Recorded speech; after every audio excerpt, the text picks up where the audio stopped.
also the one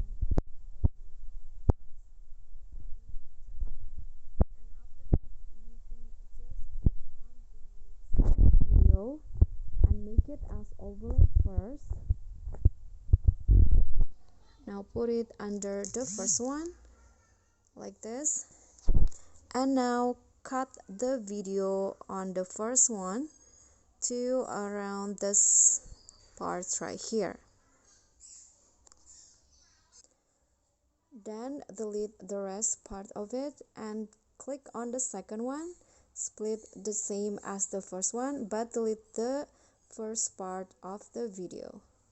And now click on the overlay video and make it as the main track again. Click on main track. Now it will become like this. Now click on the transition box and find mix. Okay, adjust the duration and click on the check icon, and you'll see the result will go like this. This is the color transition. Okay, so that's all for me. I hope this tutorial will be helpful. Don't forget to click thanks, like this video, comment, and also click on the thanks button below. Bye.